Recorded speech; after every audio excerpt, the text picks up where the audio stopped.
last week Carl Dieter was telling us about Sage cells, and so he gave us a homework problem to create a website using Sage cells. And mine is only half complete, but yeah. So I'll just talk about right-angled Artin groups, right-angled Artin monoids, and Coxeter groups. So these are three different objects which you can associate to a graph. So you start with a finite graph with vertex set 0 to n. I start with 0 to n because Sage likes 0 to n. Actually, Sage likes 0 to n minus 1, but never mind. Yeah. And so if you have such a graph, you can talk about right-angled monoid. So this is just, it has one generator for each node in the graph, and two generators commute if and only if there is an edge. But in Sage, somebody implemented it the other way, that two generators commute if and only if there is no edge.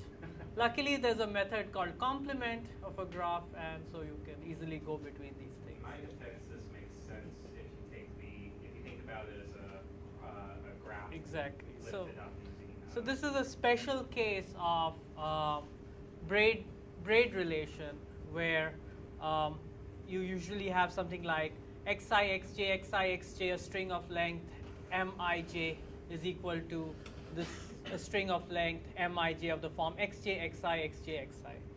And so this is the case where mij is equal to 2. And this, in terms of reflections, this means that if you have two reflections which are at right angles to each other, then they commute, and hence the word right angled. Okay, but if you have two reflections which are at angle 60 degrees to each other, let's say, then xi, xj, xi is equal to xj, xi, xj. That's the standard braid relation in the symmetric group. So this is, so you can define a monoid. So it's just words with this relation. So if the nodes 0 and 1 commute, then wherever you have x0, x1 or x1, x0, they're the same.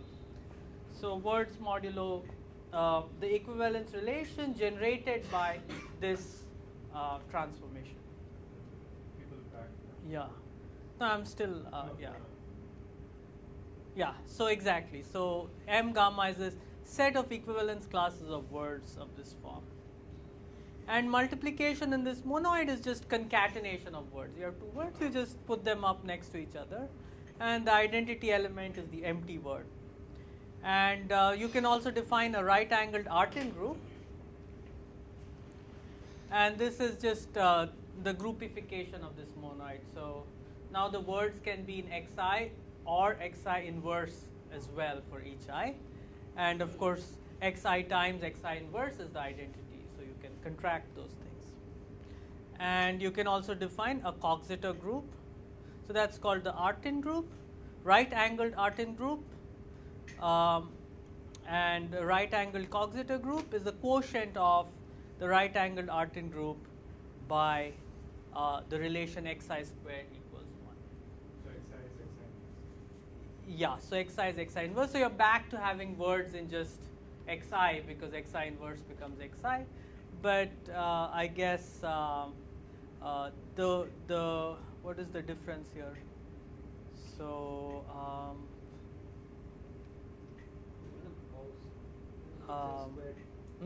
xi times xi is not, in the monoid xi times xi has length 2, whereas in this xi times xi is. So these are three very closely related things that you can attach to a graph.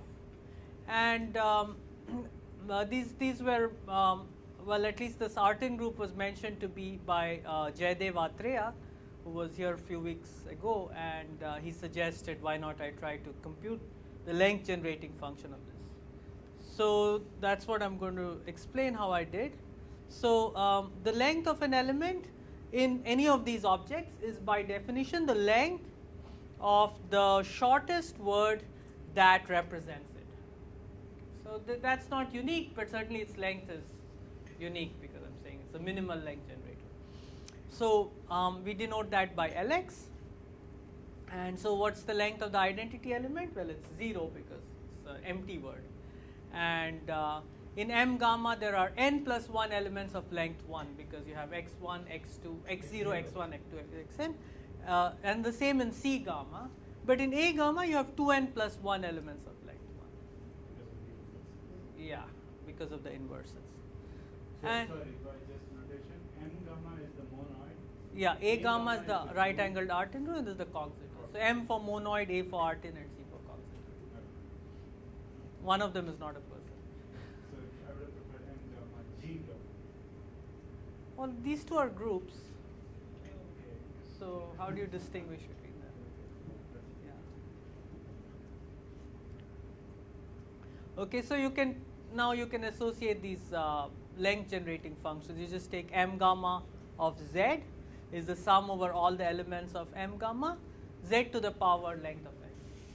So so that's in other words, it's also the sum from n goes from 0 to infinity, the number of elements of length n times Z to the power n. So it's the ordinary generating function of the sequence which counts the number of words of a given length. So you've got 3 of them. And for M gamma and C gamma, there are nice formulas for this thing. So for M gamma, this is due to a guy called David C. Fisher. This was in the American Mathematical Monthly. So you can imagine that it's a nice simple argument. But I won't go into it. It's really pretty. It's a very short argument. For C gamma, it uses the theory of coxeter groups. But is it something that's something very clear in terms of the graph? Yeah, I'll give you the exact formula. It's just coming up. And for A gamma, as far as I know, this is not really known. These Artin groups are relatively nasty objects. I mean, compared to coxeter groups. So for coxeter groups, for all coxeter groups, it doesn't matter whether they're right angled or not. There's a nice formula using inclusion and exclusion on the set of simple roots. Okay, so you'll find this in books like Bjorner and Brenty or Humphreys or whatever. So it's very well known. And this thing is not very well known, possibly because this object is not very well known. But Fisher's proof is a gem. Okay, and what's the expression for it? It's very simple. For every graph gamma, let Ci denote the number of clicks in gamma with I nodes. So a click is just a subset of a graph where any two vertices are connected by an edge. And you just count the number of clicks with I nodes, and the ordinary generating function of that is called the click polynomial. So I'm assuming somehow implicit is that 0 clicks is only one, namely the empty set. So I put a 1 over there. Then that's the number of 1 clicks, that's the number of 2 clicks. 1 click is just the number of vertices. Right. Right. 1 click is always the number of vertices. 2 clicks is the number of edges. We're assuming the graph doesn't have any multiple edges or loops, because otherwise, in terms of relations, it doesn't make sense. What about connectedness of the graph? Yeah, it's No, nothing, just a finite graph. So it's easy to write down code. This actually, I had some question. It seems a bit excessive to compute the click complex and then take its faces to get the number of clicks. But there's something called maximal clicks, and there's something deprecated called clicks. So you can look into that. So this is a finite polynomial, of course. Yeah, of course. So So it's inverse. yeah. So that just defines the click polynomial, or maybe I shouldn't have done that. Oh, it's working. Okay, awesome. So here's, for example, something which I just picked a graph at random. This is called the claw graph for a 3-toed bird, I guess.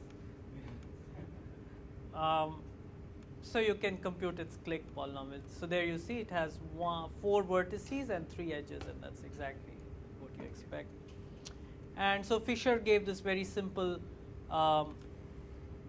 formula for M gamma, that it is just 1 over, this is the click polynomial evaluated at minus c.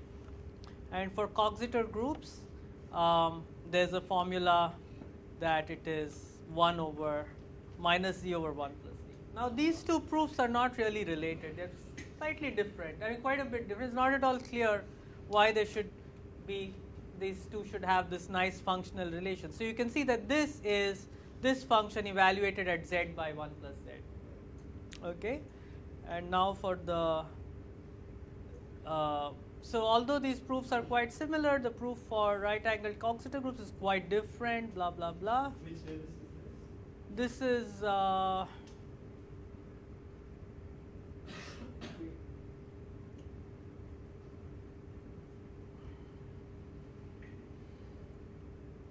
Michael W. Davis. I guess it's a nice little book actually. It's London Math Society monograph.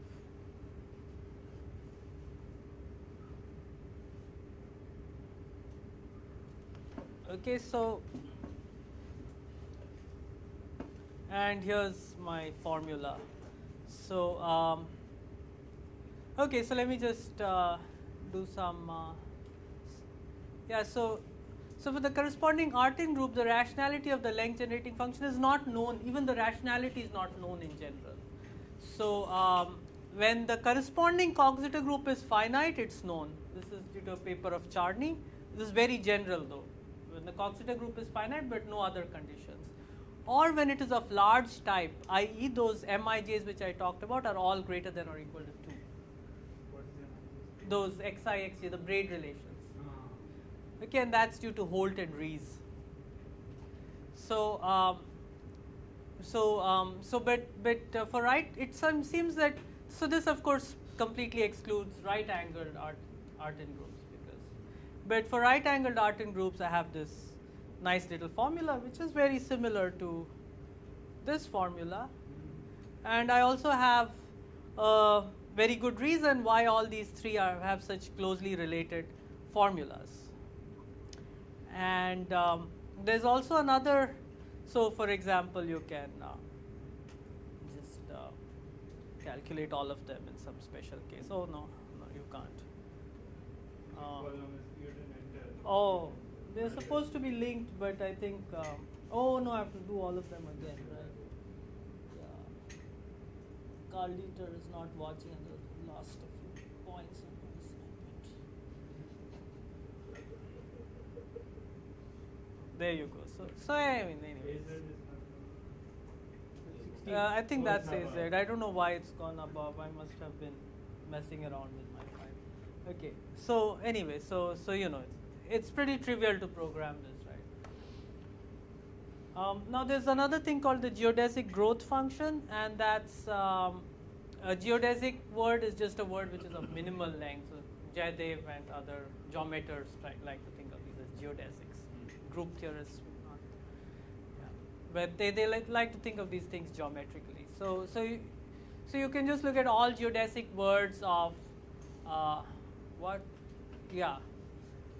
All geodesic words M tilde, A tilde, and C tilde, and then you can again have, of course, a word has a length. It's the number of characters. So another way of thinking about these things is minimal length words represented as with multiples. Right. Exactly. Yeah. So actually, as you know, given an element of the symmetric group, if you want to compute the number of words representing it, it's an interesting combinatorial problem. I think Stanley did it or something, right? No, So only for the longest word. only for the longest word Stanley did it. So you know, it's not something. Generally, you did it for longest word, you get a good formula. Yeah. Stanley symmetric for everything, but you get a formula, good formula for that. Yeah, but for any word. I think there's think no so. nice So, formula. There's no formula, but there's a. There's an expression. Yeah, and that's for coxeter groups. Now for Artin groups, it's.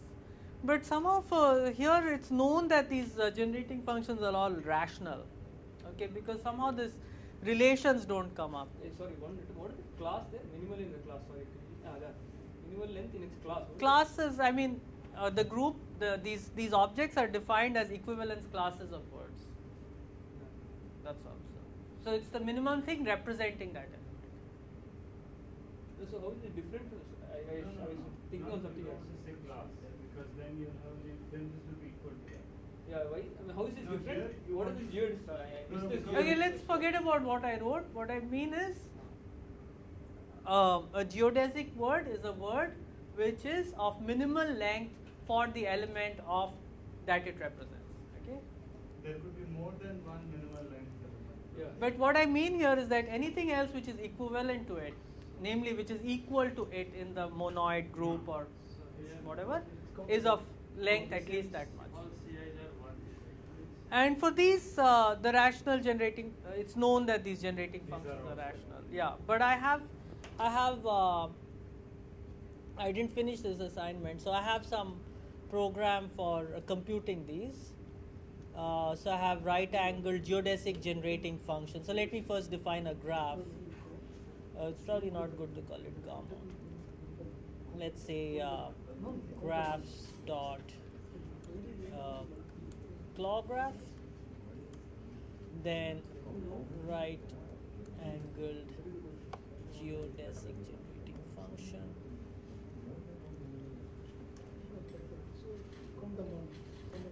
Voila. But I have like various things. I can say, let's just see what happens here. So that's, what was that the right angle geodesic generating function for? There are 3 options. So that was for the Coxeter group, because as you can see here, the default is for Coxeter group. So the thing is, this code, it can take as an optional parameter whether I want the Coxeter group, the Artin group, or the monoid. So I could change that to type equals, I shouldn't be using type either, right? I mean, why not? Well, Travis will scold me, that's why. Type equals Artin. But this is really rough code, I just, So that's for the Artin group. And you could do, the earlier one was for the Coxeter group, and this for the monoid. So since I've implemented them using the same function, it's probably because they share a lot of common stuff. And so I'll just take a couple of minutes to explain that using the blackboard, because I didn't finish Carl Dieter's assignment. So, okay, so the idea is to somehow classify the elements of the monoid group, or it's the same for all these. So I'll just stick with the Coxeter group for now. So you can classify the elements of the, I guess most of us are most familiar with Coxeter group, so I'll stick with Coxeter group. So you want to classify the elements of the Coxeter group into types. And what is the type of an element? So I'll call it tau of x. And this is a subset of 0 to n. And what it is, it's the number of possible endings that the number of so it's the set of all I such that x is something else times xi in a shortest word. So where length of xi, Suffix. yeah. So you mean the right, in a Coxeter word, it's the right distance, right? Yeah, right distance. You mean the right distance? Right? Right descent. Yeah, this is the descent set of right descents, yeah, exactly. What is it? LFX plus LFX minus 1. Exactly. Yeah. Okay, so maybe I should just call it d of x, yeah. Yeah, dr. Hmm? What is r? Right. Right. Not Oh, okay. Whatever, I'll call it tau. And no, because in the context of Artin groups and so on, it's kind of, yeah. But maybe you're right, it should just be called it. Okay, but the whole point is that this is going to be a click. Because suppose I have a word which ends with xi, and I want to get a word which ends with xj. Now the only things I'm allowed to do are move xi past xj and maybe cancel out xi squares, but you can see that that's not going to matter too much. So to go from a word which starts with xi and ends with xi and to a word which ends with xj, at some point I've got to move an xj past an xi. So this is always a click. Now suppose you have a word of type C. So suppose tau of x equals C. Then the game is to just figure out how do you, suppose I take this and now I look at xi. Okay, then just knowing C, I can predict what the type of xxi will be, what the descent set of xxi will be. So xi is in C or Xi has I type is in C. I is in C? That means no, I is not in C. No, because otherwise it will Yeah. cancel out. Yeah. So suppose x is of type C and I have some I which may or may not be in C. I can always tell what the type of xxi is, and I can also tell whether its length is greater than the length of x or not. In all the three cases, monoid, Artin group and this thing.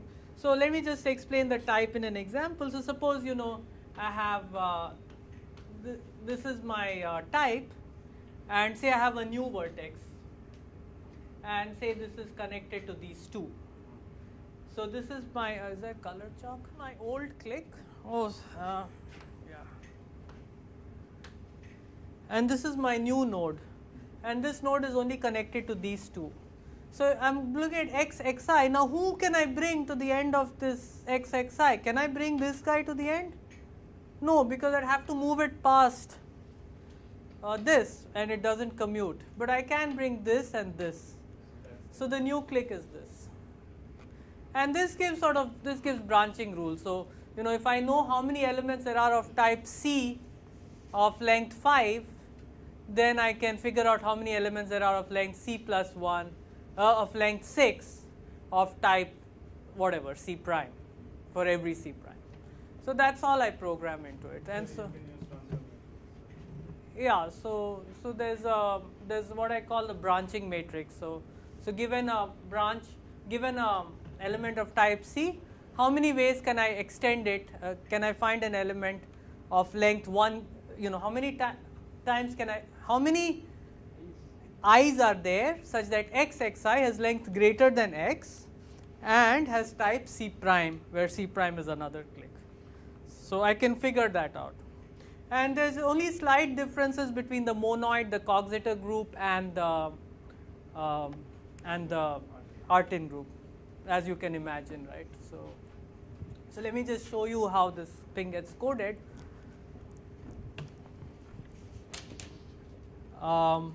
Let's just go to the code.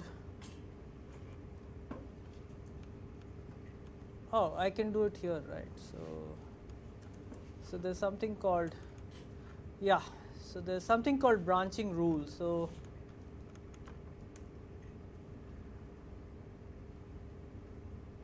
what? I didn't write this. Yeah. Question, what's the difference between single question? So there's this thing called right angle branching rule right on top. So it just takes. So it's got three varieties. If type equals Coxeter, so this B0 is some sort of fundamental branching rule, which just depends on the click complex of the graph. So here's the branching. So it takes as input two clicks, C1 and C2, and then there's a simple combinatorial condition to find out how many branches of type C2 are there for an element of type C1. And then you can just use this to generate the thing. But the interesting point is this relationship between the three different branching rules. So this is the basic branching. Where was that? If here it is. So the basic thing is that forget about this almost identity. So in one case, the number of the branching, so you can organize this branching rule in terms of a matrix, and one of the matrices is just something called B0. The other one is essentially identity plus B0, and the third one is essentially identity plus 2B0. And so this gives functional relations between the three generating functions. And I don't know how to directly get this this generating function for C gamma, for A gamma. I don't know how to directly get this, but because I know this, for example, and I know the functional relation between these two, I'm able to get this.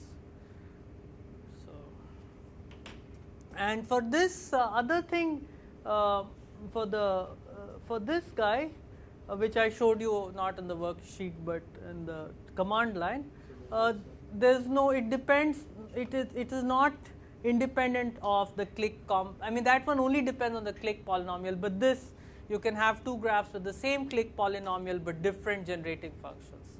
So there's no hope of a simplification of that type here. But maybe there's some other graph polynomial that is related to. Yeah, I don't know, so maybe that's interesting to work out. And also, I did like all graphs of order up to 7, and they're all distinct. So, but one should of course look a little further than that. That's something where actually while proving this, it wasn't always clear how it would work and so on. So just having Sage to be able to run examples and check how they work. And then after running these, I could check them against papers of various people where they have examples of these, and they seem to always match. So I'm pretty sure I've not. That's mostly how I use Sage. I mean, I generate data and then check it with known cases. Sometimes you're doing this is simple, but some of my papers, they're very complicated algorithms for computing things, and you just, it's just, usually there are mistakes like for several months before I fix everything and it starts working. And without Sage, it's impossible to know when you've got everything right. Unless you can, if you can't compute something, you can't check. And so this is one of the ways in which I use Sage. Right, that's all I had to say. Thank you.